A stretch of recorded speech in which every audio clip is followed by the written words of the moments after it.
Hey gang, Ken Hackathorn here again for Wilson Combat YouTube channel. I got my old buddy Massad Ayoob. One of the things that I thought it would be ideal to talk about before we conclude this series is kind of your attitude about this whole AR-15/Second Amendment issues that seem to be a real buzzword topic in our society. And I know you're, like all of us, we thought about it, and some of it we're really concerned, and some of it's really aggravating. But I'd like to hear your insight to where this is, where you see what's going on. Well, it's a triumph of basically gun prohibitionist propaganda.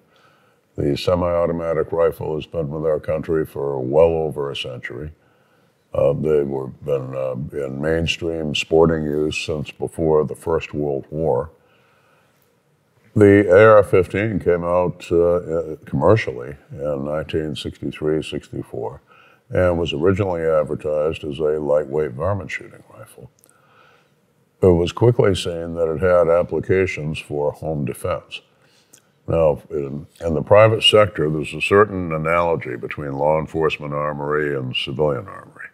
And historically, Americans have modeled their defensive choices on the police. In each case, there's a long gun and a handgun.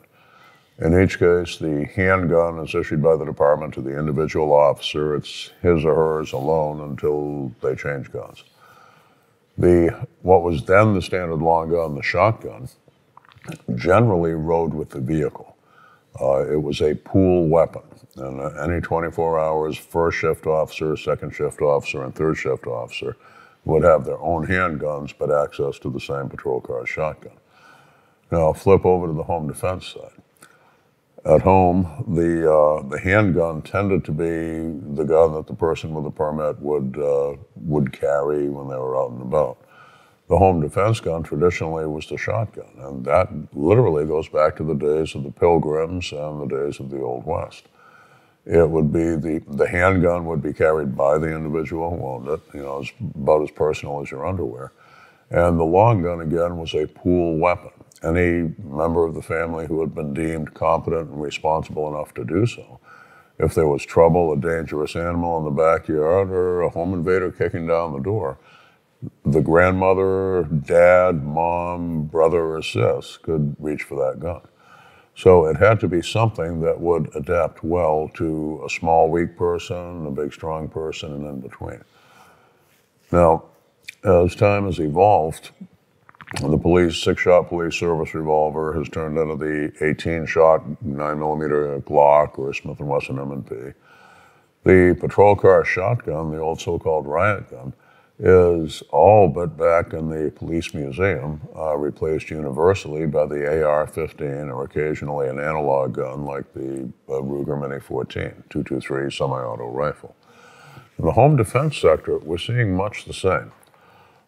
Just like when you and I were young, the average person with a concealed carry permit carried a Coulter Smith & Wesson 38, just like the average cop did. Mm-hmm. The civilians actually got to the semi-automatic pistols first in terms of popularity. Yeah. But today, basically, the private citizen is likely to carry a Glock, and so is the cop. Now, just as the police went to the AR-15, so very much is the private sector. Years ago in our second level class when we went to long gun, we did shotgun only because in the 1980s that was the traditional home defense long gun. Today it's simply long gun, bring carbine or shotgun, we'll show you how to run each of them. And we, almost every class, are seeing more 223s than we're seeing shotguns. Now, the advantage of it, again, as a pool weapon is the adaptability. The telescoping stock, which, you know, in some states is seen as the evil assault weapon feature, allows it in the instant, with this movement, for the pull length of the weapon to adapt to the smallest person in the household or the largest. Yeah. Now, we've put together for our students a link to a series of YouTube videos that have become almost genres. One is a petite female fires 12-gauge shotgun for the first time. And we'll all recall then Vice President Joe Biden said double-barrel 12-gauge shotgun is what you need for home defense. And these bubbas will take the smallest, slenderest woman they can find. They'll hand her a 12-gauge built for a male with a long pull. So to even hold it upright, she has to cantilever her shoulders back and come completely off balance. They haven't shown her how to shoot the thing. It's loaded probably with a 12-gauge Magnum shell. They've got their camcorder going when bam, and you see the gun goes flying, their glasses get knocked off, maybe a bloody nose. And I don't know, brother, I'm a father of daughters. Whenever I see that, I just want to reach for a horsewhip. But we run next to that the videos of the other genre, petite female, shoots .223 caliber AR-15 or pistol caliber AR-15 for the first time. And from little old ladies with arthritis to 8, 9-year-old little girls. You close the stock, they go like this, and you see bang, bang, bang, bang, bang, bang, bang, bang, bang. Cool. Now, which of those is going to be more competent and more confident if they have to protect the family pet or their baby brother from the coyote in the backyard? Which of those is going to be more competent if they're the only one at home when 3 armed home invaders kick down that front door? True. But we need to show this, we need to articulate it. The general public is still confused over the whole assault rifle thing. The very term goes back to the Nazi Sturmgewehr of World War II, and it's a firearm that's selective fire. You flip a switch and it turns into a machine gun. None of these are those. They're semi-automatics. They require the separate pull of the trigger for every shot. But the other side has literally Josh Sugarman, one of the most articulate, if not one of the most honest of the anti-gunners, came out with a statement where he told the other prohibitionists, hey, well, let's take advantage of the fact that the AR-15 looks like a full auto M16 and let the public be afraid of machine gun wielding reincarnations of Al Capone or something. We need to educate the public. The public needs to know. The very anti-gunners who say, ooh, it's okay for you to use a gun for target shooting, but you don't need an AR-15. If they ever researched the issue, as you would think lawmakers would and activists would, you would know that at the quintessential traditional target match, the national championships of high-power rifle, the overwhelming choice of rifle by the competitors is the AR-15. Right. You would look back into history, and you see the National Rifle Association was founded in the late 19th century by Civil War veterans, senior officers who were appalled at the terrible marksmanship of Union soldiers and felt there needed to be something in place in society that trained young men, if they had to take up arms for their country, to be able to shoot the service rifle of their country. And if you look at the history of it, it has always been the service rifle matches. Go back into history. World War I, Alvin York, who was the man to beat at local turkey shoots in the hills in the Deep South, became the most famous hero, literally wiping out whole groups of enemy soldiers single-handed.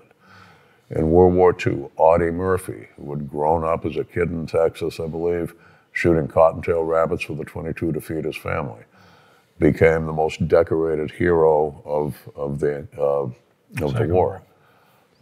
In Vietnam, Carlos Hathcock, the most famous American sniper, laid waste to the enemy and saved countless U.S. Marine lives by taking out the enemy first. And he had been a national champion high-power rifle shooter at NRA matches prior to going to Vietnam. Chris Kyle in the current conflict. When they say, particularly, we don't want an 18, 19-year-old kid especially to be able to buy an AR-15, let me get this straight. You're going to accept that kid, literally, he can enlist at the age of 17. You're going to give him a machine gun and squad automatic weapons, and you're going to send him overseas to kill enemies and protect our soldiers and protect those our soldiers have been sent to protect. And you're going to deny him the ability to get one of those rifles that he'll need to save his own life, other American lives, the lives of innocent people invaded by evil forces. If he bought his own and learned those skills, he's going to be much more survivable, much more efficient. And those people want to deny him this. And these, by the way, are the same political party that were unanimous virtually in a recent presidential primary debate, saying we want to end mass incarceration. You want to end mass incarceration by criminalizing at least 20 million Americans who own these firearms.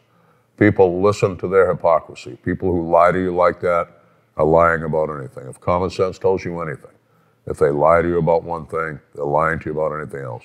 Look it up, see that what we're telling you is right, see who's telling you the truth. That, Ken, is the message I think we need to get across. So I'm going to guess that you're fairly strong in your feelings about the validity of the Second Amendment. It's good that I don't become emotional about this. Yes, yes. Well, Mass, I think you said it pretty well. I think most of us, and I'm sure a lot of the viewing audience, will agree with everything you articulated. And for some of you that are watching this, and I know you occasionally get into conversations about the Second Amendment, particularly the current issues about AR-15, I think Mass gave you some real good points for discussion as far as explaining the whats and the hows of why the AR-15 is, in fact, something you and I should be allowed to have. And number two, I tell people, my answer always, look, I don't break the law. I pay my taxes. I'm not the problem. Why should I be the one that would be denied the right to have that firearm? That's the fundamental to our America. And I tell people whenever, I always get it, I'm sure you got to, well, Second Amendment's about hunting, or it's about target shooting. It has nothing to do with any of that.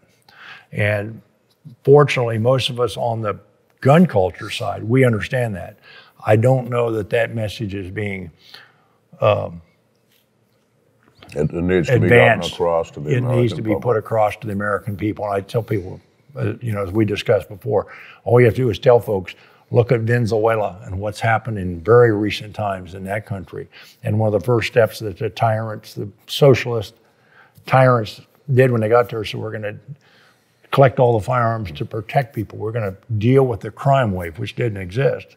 They stripped people of their firearms and their right to own firearms, and now the country's in shambles, and the people have no ability to arm themselves and throw the crooks out. So, that's all true. Anyway, thank you for listening, folks. Mass made some great points. I appreciate your candor. Thank you, Ken. And give it some thought. Remember the messages. Be sure and push that subscribe button to the Wilson Combat YouTube channel. Lots of good info coming your way. Take care and stay safe.